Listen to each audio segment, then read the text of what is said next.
প্ৰথমে মই বিচাৰো যে এইখিনি বাতৰি কোনে প্ৰকাশ কৰিছে হেতু অসমৰ সামাজিক মাধ্যমত আৰু ৰাইজৰ চৰ্চা কৰাটো উচিত, আলোচনা কৰাটো উচিত।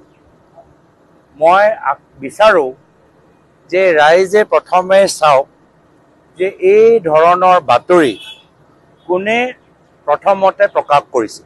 পিছত গৈতো বিভিন্ন বাতৰিয়ে বিভিন্ন নিউজ চেনেল পৰ্টেলে তেওঁলোকে সেই একেখিনি বাতৰি ৰিপিট কৰিছে, বেলেগ কথা। কিন্তু প্ৰথমতে কোনে এই বাতৰি ওলালে এই কথাটো আপোনালোকে অলপ চাব।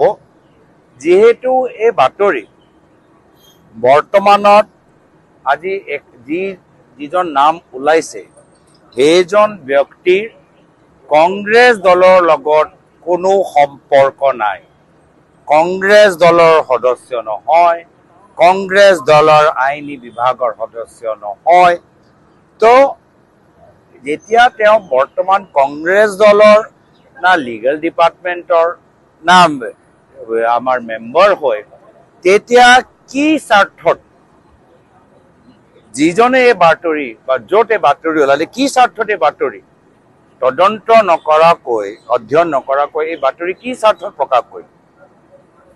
তেওঁ যি সময়ত পঞ্জাৱৰ কথা কৈছে, যি সময়ত তেওঁ পঞ্জাৱৰ কংগ্ৰেছ নেতৃত্বৰ চৰকাৰৰ এডভোকেট জেনেৰেল আছিলে ডেপুটি, সেই সময়ত যিজন ব্যক্তি মুখ্যমন্ত্ৰী আছিল এই মুখ্যমন্ত্ৰীটো আজি তাৰিখত বিজেপি দলত আছে। পঞ্জাৱত সেই সময়ত যিজন মুখ্যমন্ত্ৰীৰ অধীনত এইগৰাকী ব্যক্তি ডেপুটি এডভোকেট জেনেৰেল হ'বলৈ পাৰিলে, কেপ্টেইন অমৰিন্দৰ সিং, তেওঁতো আজি বিজেপি দলত আছে। আমিও অভিযোগ আনিব পাৰোঁ, আমি অনা নাই, কিন্তু এই যুক্তি হ'লেতো আমিও অভিযোগ আনিব পাৰোঁ। সেইজন ব্যক্তি যদি আপোনালোকে টুইটাৰ টাইমলাইনটো চাই তাত দেখা পাব যে তেওঁ এটা কেছ বৰ্তমানৰ বিজেপি লিডাৰ মনজিন্দৰ সিং সিৰসা তেখেতৰ লগত এটা কেছ তেওঁ ভাগ লৈছিল। আকৌ আমিও অভিযোগ দিব পাৰোঁ তেনেকৈ। আৰু এটা যদি চাই তেওঁ টুইটাৰটোৱে চাব দেই, তেওঁ ভাৰত চৰকাৰ বৰ্তমানৰ কেন্দ্ৰীয় বিজেপি চৰকাৰৰ